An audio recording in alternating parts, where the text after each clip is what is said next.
Duty World War II launched on November 3rd, 2017, to the wide acclaim of the franchise amidst a sea of fans, skeptics, and a million other people who had their predetermined thoughts on the game.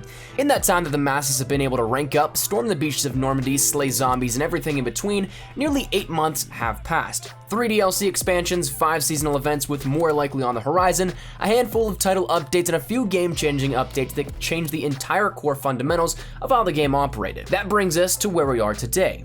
In that short 7.5 months that World War II has been the main active title in the Call of Duty franchise, we may have seen the biggest progression from where we began all the way back before even the game's launch at the first official multiplayer reveal in E3 of 2017 to where we are today, eagerly anticipating the coming content horizon in the future, offering up even more that we can see along the way in the progression of this title.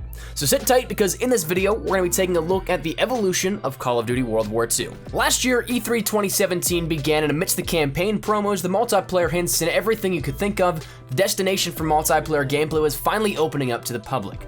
During the PlayStation conference, World War II's official multiplayer trailer was shown off to the masses, tuning in and available on their official platforms shortly thereafter.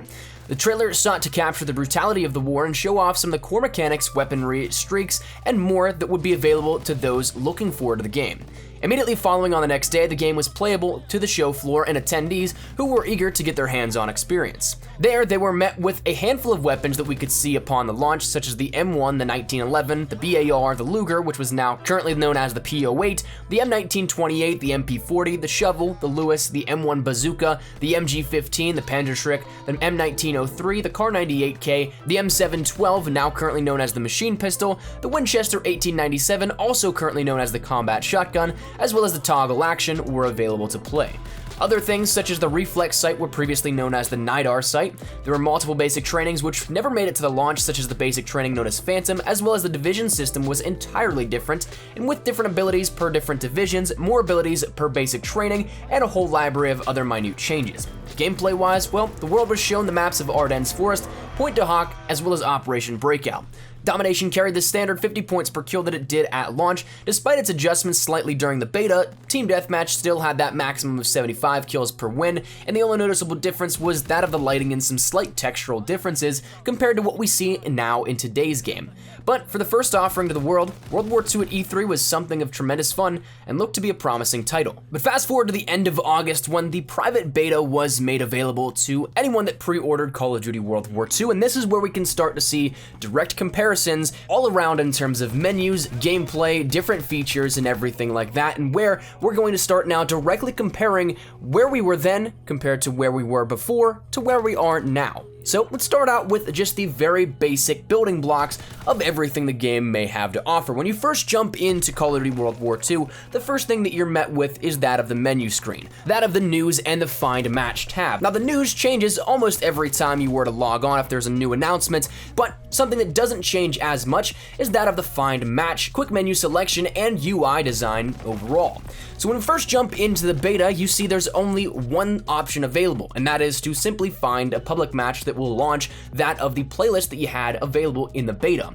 Come launch, after about a day or so, you end up seeing that we have, of course, a few different locations you can choose from: public match, ranked play, custom match, MLG game battles, campaign, and Nazi zombies that will take you to the other portions of the game. But one thing that was almost immediately missing was that of the headquarters tab, because the game was plagued with connectivity issues at launch where players could not connect to the HQ. It would then subsequently ruin the rest of the matchmaking overall, and so therefore it was taken offline and not even selectable for a little bit of time right after launch. Then, after that was fixed out, the same quick menu UI offered up a new location of the headquarters in which you could go in. The only big problem with that was that it was the default selection, so if you were to jump in and log on immediately and just quickly select your X or A button, you jump into the headquarters instead of finding a match.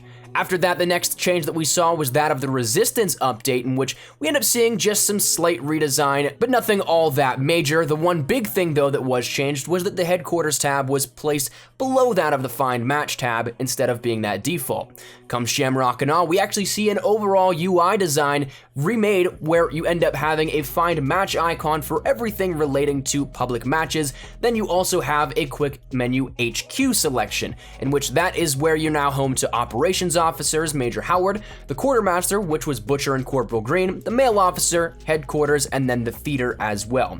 Blitzkrieg, we start to see the change where thematically this HQ tab gets changed around a little bit. Then, in terms of moving along to post-Blitzkrieg into attack, as well as DLC 3, you'll see that they change subsequently for whatever is corresponding within the game at that time. Perhaps the biggest addition to Call of Duty World War II was that of the create a class changes that were made upon not only just launch, but the core fundamentals of how the game was set up. The brand new division system, as it dubbed, offered preset, almost specialists, but not entirely, to where each division had their own subsequent abilities that would be crossed over by perks where you could use one if you weren't using that division to replicate some things, or those perks would be built in with others.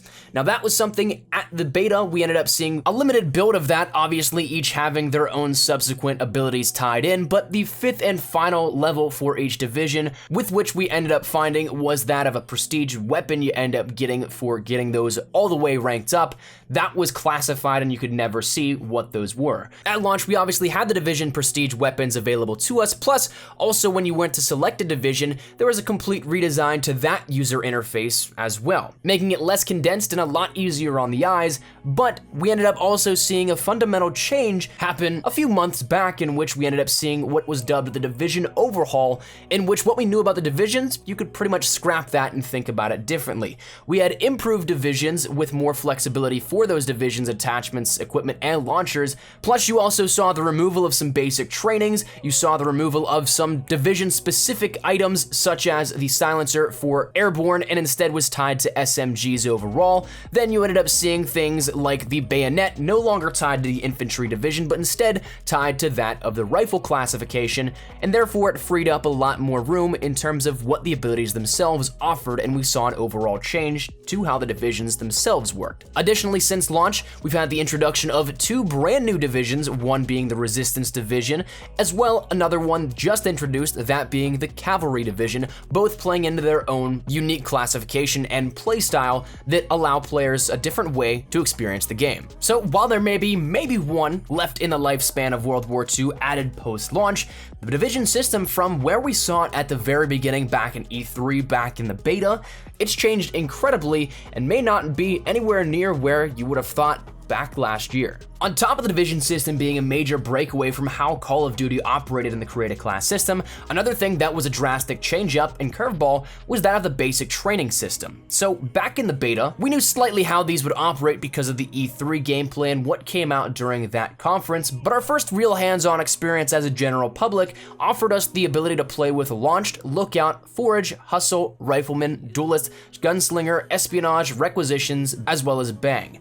Only 10 of what we know now to be the 26 basic trainings in the full game. Upon launch, there were 21, which afforded us a few that were division specific. After the division overhaul, a few were removed. Then we ended up seeing some introduction of new ones, such as Saboteur, as well as Shifty come the Resistance event. Then, following that, we ended up seeing the introduction of Clandestine, as well as Blitzkrieg. And finally, we ended up seeing recently added the Specialist basic training, as well as 2 additional of Escalation and Wanderlust. Perhaps the biggest direct change in terms of usable things is that of the weaponry that we saw from the very beginning of World War II. At the beta, obviously we're not going to get everything that we have upon launch, but we ended up getting at most 3 of each weapon classification, and so therefore we had a handful of weapons and that was about it. At launch, that changed as we had 7 rifles, 6 SMGs, 4 LMGs, 4 snipers, 4 shotguns, 3 pistols, 1 melee, as well as 2 launchers. But if you take a look at where the game has progressed to right now, we end up coming to 12 rifles, 12 SMGs, 7 LMGs, 7 sniper rifles, 5 shotguns, 6 pistols, 2 launchers, and 7 melee weapons, with potentially more on the way. As we mentioned earlier in the video, we still have a lot to look forward to within the lifespan of World War II and some stuff very close on the horizon possibly.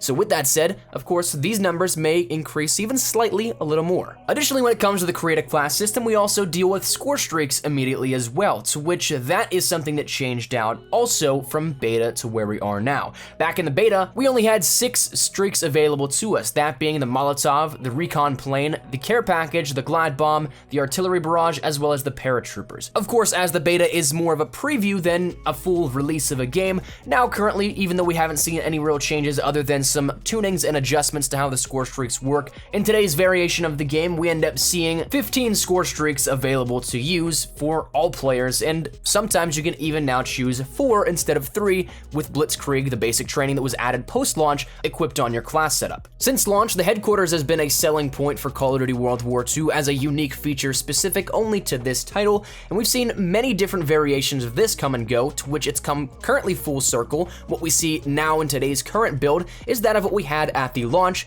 but we've also gone through thematics for Christmas with Winter Siege, then we ended up seeing one donned in the French Resistance for the Resistance DLC. After that, we saw a little bit of thematics for Shamrock and Awe, which was St. Patrick's Day. Then after that, we see a little bit of a rundown Baron and what seemingly looked attacked headquarters for the Blitzkrieg event. Following that, we end up seeing that stayed for quite a bit of time, but then was replaced by the Attack of the Undead zombie-infested headquarters, into which once again, full circle coming back to now, the downtime between Attack of the Undead and what may very well be the next event corresponding with DLC 3 happening sometime in the near future.